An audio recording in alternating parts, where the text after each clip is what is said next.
Hello दोस्तों, स्वागत है आपका सीवी चैनल में। तो दोस्तों आज की वीडियो डिस्कस करेंगे UG, PG, BA, BCom, BSc और एमए, एमकॉम, एमएससी के फर्स्ट ईयर के डॉक्यूमेंट सबमिट के बारे में। तो दोस्तों जैसा कि आपको पता हुआ कि हमारे डॉक्यूमेंट सबमिट होना स्टार्ट हो चुके हैं फर्स्ट ईयर के और फर्स्ट सेमेस्टर के। अगर आपने जो भी काउंसलिंग हुई थी उन काउंसलिंग में से फर्स्ट राउंड में या सीएलसी राउंड में या CLC third round, CLC fourth round या सीएलसी फिफ्थ राउंड किसी में भी एडमिशन लिया है तो दोस्तों आपके लिए बहुत बड़ी खुशखबरी है कि डॉक्यूमेंट सबमिट होना स्टार्ट हो चुके हैं। इसकी जो लास्ट डेट रखी गई है वो रखी गई है दोस्तों 18 नवंबर से 12 दिसंबर, यानी कि 18 नवंबर से लेकर आप 12 दिसंबर तक आप अपने कॉलेज में डॉक्यूमेंट सबमिट कर पाएंगे। जिस कॉलेज में आपने जिस कॉलेज में आपने एडमिशन लिया था उस कॉलेज में जा करके। ओके, अब दोस्तों बात आती है कि हमको कॉलेज में जा करके कौन कौन से डॉक्यूमेंट हैं वो सबमिट करने हैं, वो मैं आपको सब कुछ इस वीडियो के माध्यम से बताने वाला हूं। तो दोस्तों अगर आपने एसवी चैनल को सब्सक्राइब नहीं किया तो सब्सक्राइब कर लीजिए, और साथ ही अगर आपने इंस्टाग्राम पर फॉलो नहीं किया तो इंस्टाग्राम पर भी फॉलो कर लेना है। तो दोस्तों सबसे पहले हम डॉक्यूमेंट सबमिट की बात करें तो सबसे पहले तो आप तारीख जान लीजिए कि सबसे पहले आपको जो किस तारीख तक जो कि डॉक्यूमेंट सबमिट करने हैं वो आपको करनी है दोस्तों 18 नवंबर से लेकर 12 दिसंबर के बीच। इस तारीख को अच्छे तरीके से अपने दिमाग में बिठा लीजिए, क्योंकि इसी तारीख में आपके अपने डॉक्यूमेंट सबमिट होंगे, इसके बाद डॉक्यूमेंट सबमिट नहीं होंगे। ओके, अब दोस्तों बात आती है कि डॉक्यूमेंट कहाँ पर सबमिट होंगे। डॉक्यूमेंट वहाँ पर सबमिट होंगे जहाँ पर आपने एडमिशन लिया है। जिस कॉलेज में आपने एडमिशन लिया है, चाहे आपने गवर्नमेंट कॉलेज में एडमिशन लिया हो चाहे आपने प्राइवेट कॉलेज में एडमिशन लिया हो, जिस कॉलेज में आपने एडमिशन लिया है उसी कॉलेज में जा कर के आपको अपने डॉक्यूमेंट सबमिट करने होंगे। अब देखिए सबसे पहले आपको डॉक्यूमेंट सबमिट कौन सा करना है, यानी कि डॉक्यूमेंट सबमिट या डॉक्यूमेंट वेरीफाई कौन सा कराना है। चाहे आप वेरीफाई, क्योंकि सबमिट होना या वेरीफाई होना दोनों ही एक ही बात है, क्योंकि वहाँ पर जाकर आपके डॉक्यूमेंट वेरीफाई होंगे और जो उनकी जो फोटोकॉपियाँ होती हैं वो आपको सबमिट करनी होंगी।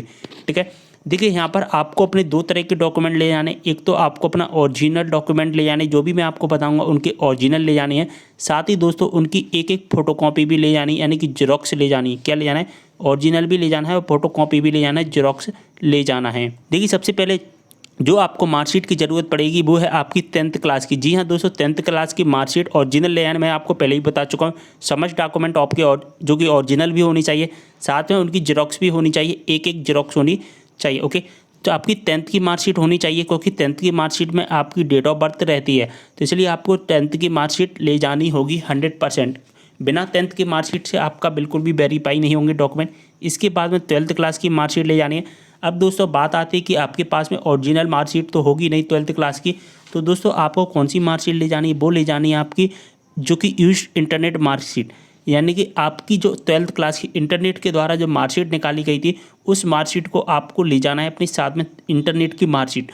तो आप इंटरनेट वाली ले जाओगे तो वहाँ पर चल जाएगा। ओके, इसके बाद में दोस्तों अगर आपके कॉलेज में अगर ओरिजिनल मार्कशीट आ गई है, आपके स्कूल में ओरिजिनल मार्कशीट आ गई 12th क्लास की, तो आप ओरिजिनल मार्कशीट को भी ले जा सकते हैं। ओके, वीडियो को पूरा देखना है, और दोस्तों अगर आप स्किप करोगे तो आपको कुछ भी समझ में नहीं आएगा, तो वीडियो को जरूर पूरा देखा। और इंस्टाग्राम पर फॉलो नहीं किया तो इंस्टाग्राम पर भी फॉलो कर लेना है। इसके बाद दोस्तों 3rd नंबर पर आपका जो होना चाहिए वो होना चाहिए डोमिसाइल सर्टिफिकेट। दोस्तों मैं इंपॉर्टेंट आपको बताऊंगा, सभी जो कि डॉक्यूमेंट है वो आपको बताऊंगा, इंपॉर्टेंट डॉक्यूमेंट आपको बताने वाला हूँ। डोमिसाइल यानी कि मूल निवासी, डोमिसाइल का मतलब होता है दोस्तों मूल निवासी प्रमाण पत्र। तो आपको मूल निवासी प्रमाण पत्र ले जाना है।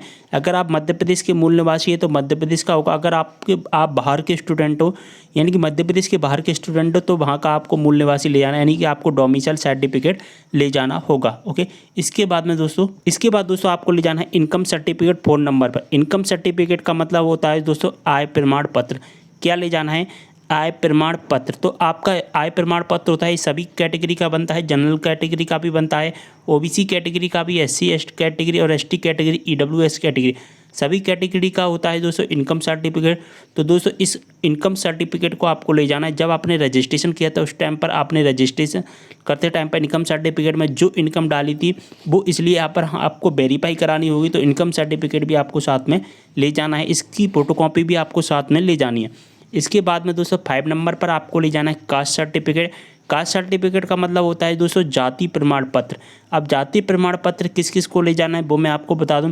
ये जाति प्रमाण पत्र जनरल कैटेगरी को नहीं ले जाना है, क्योंकि जनरल कैटेगरी का जाति प्रमाण पत्र कास्ट सर्टिफिकेट नहीं बनता है। ये ले जाना है ईडब्ल्यूएस कैटेगरी को ले जाना है, ओबीसी कैटेगरी को ले जाना है, एससी कैटेगरी वाले स्टूडेंट को ले जाना है और एसटी कैटेगरी वाले स्टूडेंट को कास्ट सर्टिफिकेट आपका ले जाना है। जनरल कैटेगरी वालों को कास्ट सर्टिफिकेट की आवश्यकता नहीं होती है। इसके बाद में दोस्तों 6 नंबर पर आपको ले जाना है, वो है अलॉटमेंट लेटर। आपने जब अलॉटमेंट लेटर, जब आपको कोई भी कॉलेज अलॉट किया गया था उस टाइम पर आपने अपना अलॉटमेंट लेटर डाउनलोड किया होगा। अलॉटमेंट लेटर आपने डाउनलोड किया होगा, आपने फर्स्ट राउंड में अलॉटमेंट लेटर डाउनलोड किया होगा, सीएलसी राउंड में अलॉटमेंट लेटर डाउनलोड किया होगा, सीएलसी थर्ड में भी किया होगा, दोस्तों सीएलसी फोर्थ में भी किया होगा अलॉटमेंट लेटर डाउनलोड। तो अलॉटमेंट लेटर को आपको अपने साथ में ले जाना है। अगर दोस्तों अब बात आती है कि अलॉटमेंट लेटर बहुत सारे स्टूडेंट ने प्रिंट आउट नहीं निकाल पाए, तो दोस्तों क्या बिना अलॉटमेंट लेटर के काम हो जाएगा? जी हाँ दोस्तों, अगर आपके पास में अलॉटमेंट लेटर का प्रिंट आउट नहीं है तो इसके बिना भी काम हो जाए, क्योंकि बहुत सारे स्टूडेंट ऐसे हैं जिन्होंने अलॉटमेंट लेटर का प्रिंट आउट नहीं निकाल पाया है। अगर आपके पास में अलॉटमेंट लेटर नहीं है तो आप इसको नहीं ले जा सकते हैं, लेकिन अगर आपके पास में है तो आप इसको ज़रूर आपके साथ अपने साथ में ले जाएँ। कब ले जाना है? 18 नवंबर से 12 दिसंबर के बीच में कभी भी आप सबमिट कर सकते हैं, कभी भी वेरीफाई करा सकते हैं। इसके बाद में दोस्तों हमको से ले जाना है 7 नंबर पर, जो है हमारा सबसे महत्वपूर्ण डॉक्यूमेंट। इस डॉक्यूमेंट के बिना आपका कुछ भी काम नहीं होने वाला है, वो है फीस सबमिट रिसिप्ट। जी हाँ दोस्तों, अगर आपके पास ये नहीं है तो आपको किसी भी हालत में एडमिशन नहीं मिलेगा, किसी भी हालत में आपको ये डॉक्यूमेंट वेरीफाई नहीं होंगे। क्योंकि दोस्तों फीस सबमिट रिसिप्ट, आपने अलॉटमेंट लेटर डाउनलोड करने के बाद में आपने अपनी फीस को सबमिट किया था, या आपने सीएलसी फोर्थ राउंड में आपको कॉलेज अलॉट किया गया था ऑफलाइन, और ऑफलाइन होने के बाद में कॉलेज मिलने के बाद में आपने ऑनलाइन फीस सबमिट की थी उसी दिन। तो दोस्तों ऑनलाइन फीस सबमिट की थी उस टाइम पर आपके पास में फीस रिसिप्ट होने के बाद में 1000 रुपये का पे किया होगा, या अगर आप मेधावी छात्र योजना या संबल छात्र योजना की संबल योजना के अंतर्गत आते हैं तो आपने 10 रुपये का पेमेंट किया होगा। तो दोस्तों जो भी आपने पेमेंट किया था उसकी आपको रिसिप्ट ले जाना है। अगर आपके पास में रिसिप्ट नहीं है तो आप इसकी रिसिप्ट निकाल सकते हैं ई प्रवेश की वेबसाइट से। किस तरह से निकालना है इसके बारे में वीडियो अपलोड कर दूंगा, आप मुझे कमेंट करना जिससे मैं जल्दी से वीडियो ला सकूं। अगर आपको कोई डाउट है फीस रिसिप्ट का प्रिंट निकालने में तो मुझे कमेंट करें, मैं आपके लिए जल्दी ही एक वीडियो इसके बारे में बना दूंगा। ओके, तो फीस रिसिप्ट आपके पास नहीं है तो आपका एडमिशन नहीं होगा, इसको आपको अपने साथ में ज़रूर ले जाना है। ओके, इसके बाद में दोस्तों 8 नंबर पर आता है संबल योजना का कार्ड। अगर आपने संबल योजना के अंतर्गत एडमिशन लिया है, संबल योजना के अंतर्गत जो 10 रुपये का पेमेंट किया है, तो आपको संबल योजना का कार्ड ले जाना है। अगर आपने संबल योजना के अंतर्गत पेमेंट नहीं किया 10 रुपये का तो नहीं ले जाना है। इसके बाद में दोस्तों मेधावी छात्र योजना का अगर आपने लाभ लिया है तो आपके पास में कोई सर्टिफिकेट होगा। जब आप अपने डॉक्यूमेंट वेरिफिकेशन कराने गए थे अपने कॉलेज में, जब आप अपने डॉक्यूमेंट वेरिफिकेशन कराने गए थे रजिस्ट्रेशन होने के बाद, चॉइस फिलिंग होने के बाद में, तो उस टाइम पर आपको कार्ड दिया गया होगा, कोई सर्टिफिकेट दिया गया होगा, तो उसको अपने साथ में ले जाना है। अगर आपके पास में नहीं है तो आप वहाँ पर जाकर बता सकते हैं कि हमको कोई सर्टिफिकेट वगैरह नहीं दिया गया है, तो आप वो वहाँ पर डायरेक्टली आपको इस योजना का लाभ दे देंगे और आपको कोई भी परेशानी नहीं होगी। इसके बाद में आता है दूसरा सबसे महत्वपूर्ण डॉक्यूमेंट। एक हमारा एडमिशन फीस स्लिप हो गया, नंबर 2 पे हमारा सबसे महत्वपूर्ण डॉक्यूमेंट है वो है टीसी। जी हाँ दोस्तों, कौन सा डॉक्यूमेंट हमारा? टीसी। आपने 12th क्लास में जिस स्कूल से पास किया था उसकी आपको टीसी ले जानी है, या आपने अपना MA MCOM MSc किया है तो उसकी आपको अपनी टीसी ले जानी है, यानी कि फाइनल मार्कशीट आपको ले जानी है अपने पास है। ओके, सॉरी, फाइनल मार्कशीट उनको ले जानी है जिनकी अभी पीजी में एडमिशन लिया है फर्स्ट सेमेस्टर में और इनका BA BCom BSc का रिजल्ट आ चुका है, उनको फाइनल मार्कशीट ले जानी है। या उनके पास फाइनल मार्कशीट नहीं है तो आप इंटरनेट की मार्कशीट भी ले जा सकते हैं, उस मार्कशीट से भी आपका काम हो जाएगा। पीजी वाले स्टूडेंट के लिए, जिन्होंने पीजी MA MCOM MSc की किसी भी कोर्स में एडमिशन लिया है तो उनके लिए ये न्यूज़ है। तो आपके पास फाइनल मार्कशीट नहीं तो इंटरनेट की मार्कशीट से आपका काम हो जाएगा। और इसके साथ ही आपको क्या ले जानी है? टीसी ले जानी है। टीसी दोनों को ले जानी है। अगर आप टीसी नहीं ले जाओगे तो आपका एडमिशन नहीं होगा। जी हाँ दोस्तों, आपका एडमिशन नहीं होगा। आपको एडमिशन कराने के लिए अब आपको 18 नवंबर से लेकर 12 दिसंबर के बीच में आपको अपनी टीसी सबमिट करनी ही होगी किसी भी हालत में। तो दोस्तों, अगर आपने अभी अपनी स्कूल से अपने कॉलेज से टीसी नहीं लिया तो जल्दी से टीसी ले लीजिए। इसके बाद में अगर आप नहीं लेते हो तो आपका एडमिशन नहीं होगा। अब दोस्तों माइग्रेशन की बात आती है, माइग्रेशन किसे ले जाना है? अब क्योंकि बहुत सारे स्टूडेंट को माइग्रेशन में प्रॉब्लम होती है। माइग्रेशन केवल उन्हीं छात्रों के बनते हैं जिनके रुक जाना नई योजना के तहत पास होते हैं। रुक जाना नई योजना के अंतर्गत जो भी स्टूडेंट पास हुए हैं उनका माइग्रेशन सर्टिफिकेट होता है। माइग्रेशन सर्टिफिकेट अगर आपने नहीं निकाला है तो रुक जाना नहीं योजना की वेबसाइट से डाउनलोड कर लीजिए माइग्रेशन सर्टिफिकेट। अगर आपको माइग्रेशन सर्टिफिकेट डाउनलोड करने की प्रॉब्लम आ रही है कमेंट करें, मैं आपके लिए वीडियो बना दूंगा। उस वीडियो में आपको समझा दूंगा कि किस तरह से हमको माइग्रेशन सर्टिफिकेट डाउनलोड करना है। तो माइग्रेशन सर्टिफिकेट ओनली रुक जाना नहीं योजना के छात्रों को ले जाना है। इसके साथ में आपको क्या ले जाना है, आपको अपने साथ में 2 से 3 फ़ोटो अपने साथ में ले जानी है। 2 से 3 फ़ोटो ले जानी है। साथ ही आपका आधार कार्ड भी आपको अपने साथ ले जाना है। आधार कार्ड क्यों ले जाना है, क्योंकि एड्रेस प्रूफ क्या होता है दोस्तों, आपका एड्रेस प्रूफ के लिए, एड्रेस वेरीफाई के लिए आपको आधार कार्ड की ज़रूरत पड़ेगी। इसके बाद में दोस्तों आपको ले जाना है रजिस्ट्रेशन और चॉइस फिलिंग की रिसिप्ट। आपने जो रजिस्ट्रेशन किया था उसकी स्लिप ले जाना है और आपने जो चॉइस फिलिंग किया था उसका रिसिप्ट ले जाना है।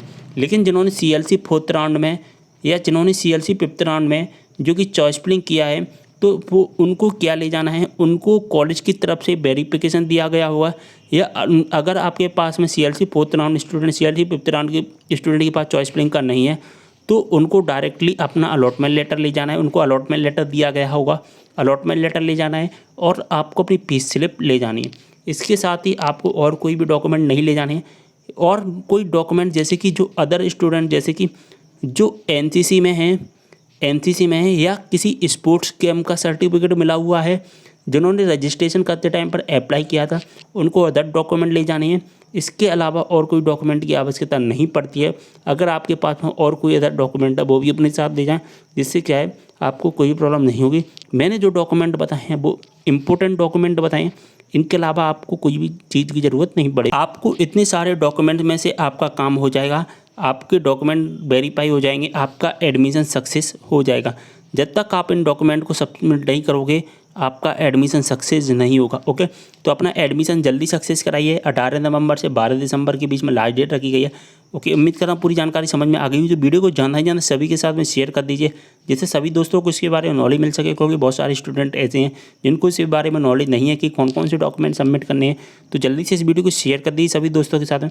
और दोस्तों एक बात मैं आपको बता देना चाहता हूँ, अगर आपने मुझे फेसबुक पेज पर जो कि फॉलो नहीं किया है तो फेसबुक पेज पर भी फॉलो कर लीजिए, लिंक डिस्क्रिप्शन में दिया गया है। आप वहाँ पर रिक्वेस्ट सेंड कीजिए, मैं आपकी सभी की रिक्वेस्ट एक्सेप्ट करने की कोशिश करूँगा। इंस्टाग्राम पर भी फॉलो कर लीजिए दोस्तों। और आपने टेलीग्राम ग्रुप ज्वाइन नहीं किया तो टेलीग्राम ग्रुप को भी ज्वाइन कर लीजिए। आप हमारा जो SPG चैनल है सभी सोशल मीडिया पर आ चुका है। अपना फेसबुक हो गया, इंस्टाग्राम हो गया, टेलीग्राम हो गया, व्हाट्सएप ग्रुप हो गया, सभी पर आपको जो भी आपके डाउट होते हैं वहाँ पर पूछ सकते हैं। मैं आपकी प्रॉब्लम को सॉल्व करने की पूरी कोशिश करता हूँ। तो ज़्यादा से ज़्यादा फॉलो कीजिए फेसबुक पर, इंस्टाग्राम पर, टेलीग्राम पर, व्हाट्सएप ग्रुप पर। ओके, तो वीडियो को शेयर कर देना और साथ ही मिलते हैं नेक्स्ट वीडियो के साथ। तब तक के लिए बाय।